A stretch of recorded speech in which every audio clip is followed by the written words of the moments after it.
Welcome back po sa aking munting channel, Mr. Ukol. Nandito na naman po ang inyong lingkod para magbigay ng tips at giya. Para naman po sa araw ng linggo, June 15, 2025. Sunday racing tayo. Ang start po ng karera, alas 3. FYI po, for your information, alas 3 po.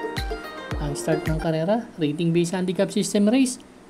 7 races pa rin po ang nakalaan para sa atin. Sensya na po kayo dun sa tip ko sa nung Sabado. Yung last race iba yung nabasa raw po. Sensya na po, medyo nalito lang. Pero to ayusin na natin. Shoutout po Emmanuel Cruz, kay Fran Vlog, Willie File, kay Maximo Layog at yung mga senior citizen dyan sa Muntinlupa, Danilo Tirado, Rolando Reyes, Fernan Mijares, Eduardo Manyalak, Francis Tonido, Bobby Salsos, Celestino Ebejo, Boss RB Borja, shoutout. Start na po tayo. Race number 1, winner take all event, covers races 1 to 7. Meron tayong 8 kalahok. Distansya 1,400 meters. 3-year-old and above maiden race, 3 o'clock PM ang start ng ating karera. Race number 1. Dito ang gusto ko si Petit Fusée. Ito imported horse. Huling takbo nito medyo napalaban ng gusto kagad kila Morally. Medyo mabigat kagad ang nasabakan ng grupo Panlima dumating 128.8 ang tinala. Pero tingin ko medyo lamang naman ng konti dito sa karera na to. Medyo wala na akong nakikitang threat sa kanya dito. Although may bagong kabayo itong numero 4 na si Maria Eloida. Yan, pero ako susuluhin ko po entry number 6 po. Si Petit Fusée. Good luck po. Race number 2 na po tayo, bayang karista. Ito naman po yung ating Pick 6 event, covers races 2 to 7. Meron tayong siyam na kalahok, 1,400 meters distance, 11 to 15 split po itong grupo. Itong grupo na to. 3:35 PM po ang start ng race number 2 at pick 6 natin. Dito ang first choice ko, number 3, Distant Thunder. Actually, bagong baba si Distant Thunder dito huling takbo nito kila Bantay Sarado. Segundo to, nagtala ng 127, pero last May 25, kila Gintong Hari naman tumakbo yan, kila Player Andre. May 129 na tinala. Galing sa 16 to 21 to, bagong babae itong kabayo na to. To pag nilabas to dito, medyo lamang ng konti sa akin to.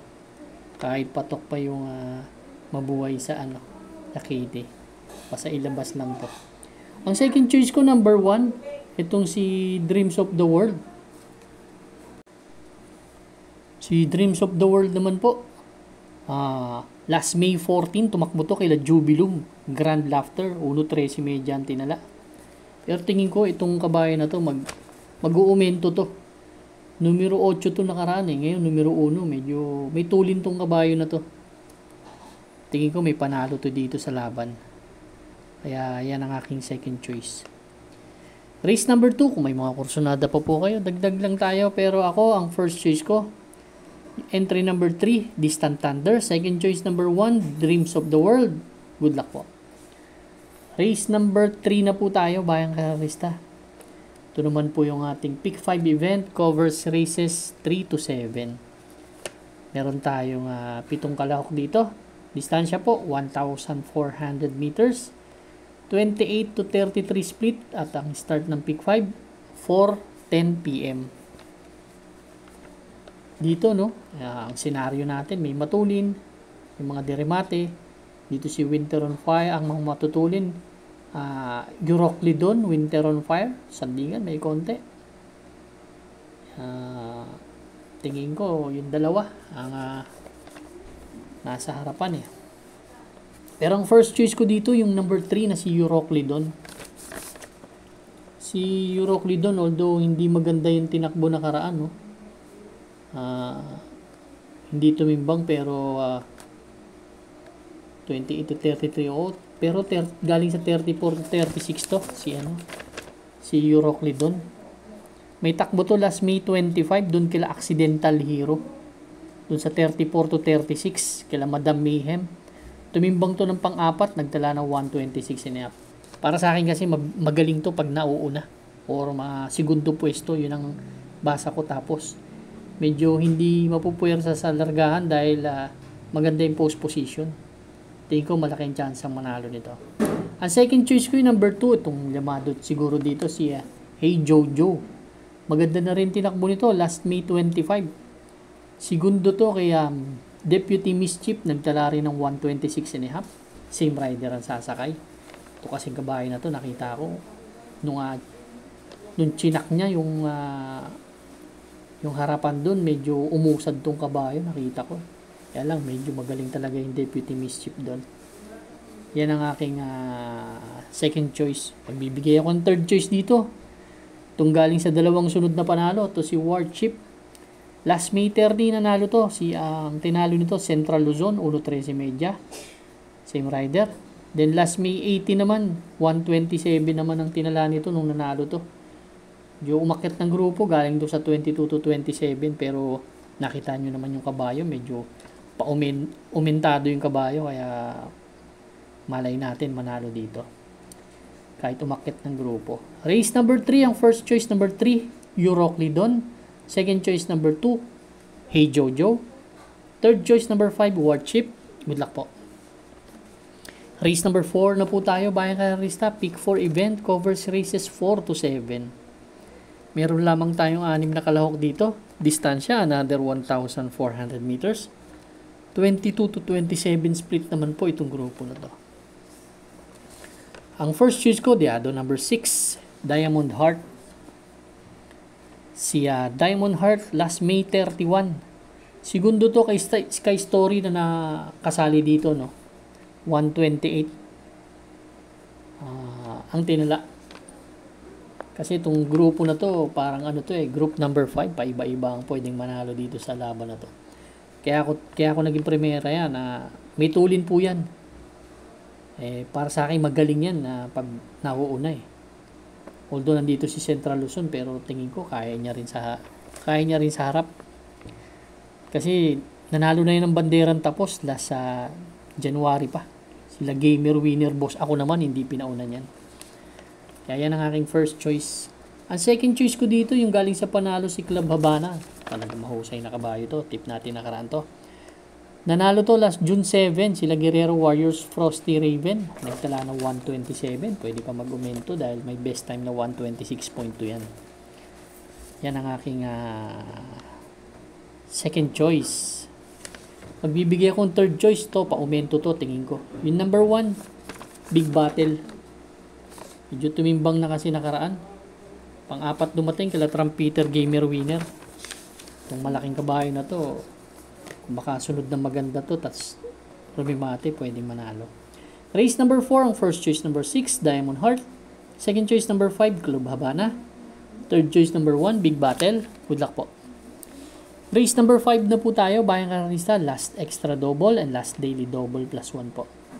Dito naman, meron tayong 10 kalahok. Distansya po, 1,400 meters ulit. 5 split non-placers po itong grupo na to, 5:20 p.m. Ang first choice ko yung number 9 na si Flying Eagle.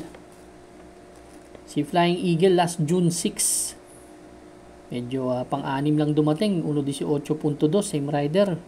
Doon kila Munich, 1,200 meters, pero last May 10 meron niyang magandang tinakbo. Pang-apat dumating yan kila Sinag Tawi-Tawi Island, may 1.31 yan. Kaya lang naman ang 5 non-placer, sumempo ko lang na 1.31, medyo may tsamba ka na, tsaka hanggang 1.30. To tingin ko kasi may area siya na 13 media, 23 media, 24 media, pwede siya na nakikita ko naman dito, walang mauna. Kahit hindi niya pilitin, tingin ko ano niya lang ibigay niya lang, din pigilin.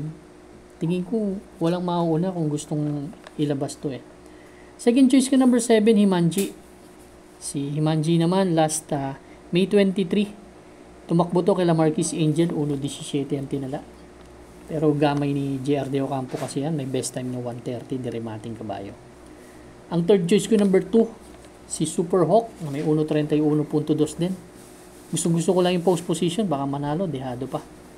Race number 5, ang first choice number 9, Flying Eagle. Second choice number 7, Himanji. Third choice number 2, Super Hawk. Good luck po. Race number 6 na po tayo. The penultimate race, bayang karista. Meron tayong 9 entries dito. Distansya, 1,400 meters po. 6 to 10 split itong grupo na to. 5:55 PM naman ang start. Ang first choice, dihado ulit. Number 6, Great Angie. Si Great Angie, tumakbo to nakaraan, no? Last June 7 lang. Pang-walo dumating, nagtala ng 129.8 doon sa 11 to 15 split. So, bagong babae ito. Kasi to giant killer to, si Great Angie. Pag nilabas to, malaking chance ang manalo nito. Tumakbo din kila Mabuhay yan, no, nakaraan eh. May 30. Tercero dumating, 1.15 medya. Tingin ko malaking chance ang manalo niyan. Second choice ko yung number 8. Na si 14 de Oktubre, ito galing sa panalo. Galing sa bakasyon to eh. Pagtakbo segundo din nanalo agad. Ganda ng huling panalo ito. Halos dinaanan lang yung mga bandera dun sa harap. Last June 4. Nanalo yan. Prenting-prente. 115.2 tinala. Kaya tingin ko angkop sa kanya yung distansya. Malaking panalo. Tingin ko lumado to dito. Third choice ko number 7 na si Danius San. Si Danius San dun din tumakbo kila Amor My Love. Kila Great Angie. Ito naman 11 to 15 split to nanalo din sa 11 to 15 split to last May 31. Si Helgay Watchbell din ang tinalo nito Kaya malaking chance ang manalo. Race number 3 ang first choice number 6, Great Angie. Second choice number 8, 14 de Oktubre. Third choice number 7, Danius San. Good luck po. Race number 7 na po tayo, bayang karista. Ito naman po yung ating last and final race for Sunday racing. Parating ng ating mga exotics. Winner take all, pick 6, pick 5, pick 4, last extra double, and last daily double plus 1 po. Siyam nakalahok tayo dito, 1,400 meters distance, 11 to 15 split. First choice po, galing sa panalo, dihado. Number 3, Super Spunky. Itong ganda ng tinakbo kasi nito nakaraan, no? Medyo malayo pa nanalo. 23 medya 23, 26 medya pa din natin sila Grand Lapter tinalo doon sa 11 to 15 split. Nananalo rin naman yan sa 1,400 meters si Super Spunky. Last sa January 18 nga nanalo yan, banderang tapos. Tingin ko tong kabayo na to nagamayan din ni P.O. Repe. Kung hindi nila malulucha, may tsamba. Yan ang basa ko dito. Ang second choice ko yung number 2 na si Bohemian. Ito naman bagong babae ito. 16 to 21 split pinanggalingan nitong kabayo na to. Change jack ito from Joel Ciego to J.A. Gusina. Panlima dumating kay Basket of Gold. Medyo mataas ang grupo Actually, gamay rin ni Pati Dilema yan. Pero bagay kay J.A. Gusina, malakas rin mate. Third choice ko number 5. Si Spaghetting pababa. Dehado rin.